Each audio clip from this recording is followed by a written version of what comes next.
Eto pa mga bossing ko, ang isa sa mga pinakamaganda na dapat ay magawa po natin mga bossing bago pumasok ang mga unang buwan mga bossing.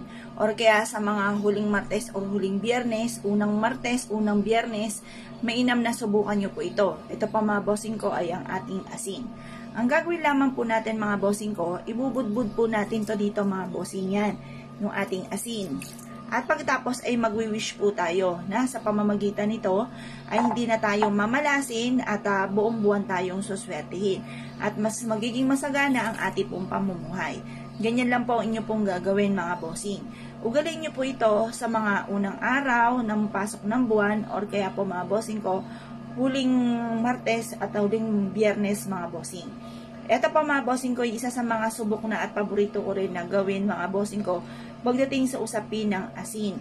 Kasi ang asin mga bossing ko ay mabisang pang cleansing, nagtataboy po ito ng mga kamalasan at ito po ay nag-a-attract ng swerte. Pagdating sa usapin ng mga punsoy, ang the best po mga bossing ko ng pang-cleansing ay ang asin.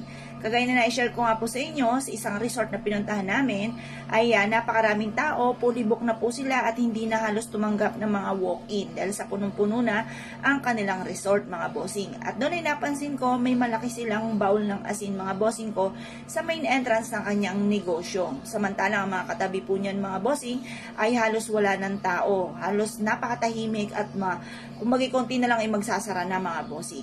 Pero sa kanila ay dinudumog mga bossing, bukod sa ganda ng kanilang ambience, ay meron din silang pang-cleansing at pantabay na mga kamalasan. At talaga naman tunay na nare-relax ang mga taong pumupunta po doon mga bossing. Subukan nyo po ito. Kung kayo po isa sa mga mahilig sa mga pampaswerte, wag na wag ka magpapawala nito dahil ako po isa sa mga magpapatotoo na sinuwerte sa pamamagitan ng ganitong mga pamamaraan. Kung naniniwala ka at naisyo po itong gawin, lumarga po kayo.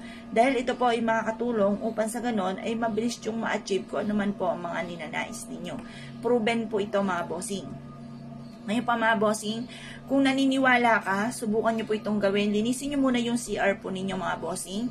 At pagkatapos mga bossing ko ay maglagay ka ng asin sa inyo pong aridoro or sa mga strainer po na yung kagaya ng lababo, yung paliguan po natin, yun, maglagay ka doon ng asin mga bossing. Sa mga butas-butas na yan.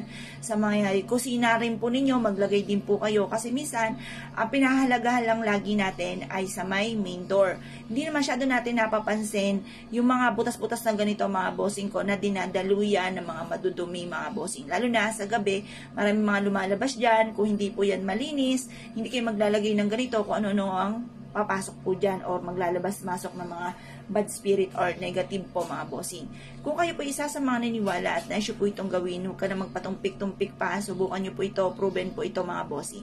Kung ikaw ay isa sa mga naniniwala, mahilig ka sa mga pampaswerte, ay siya, lumarga po kayo at ito po ay makakatulong upang sa ganon ay magtuloy-tuloy ang agos ng swerte. Kaya kung po pinaniwala mga bossing, ay siya, good luck po sa inyo po lahat.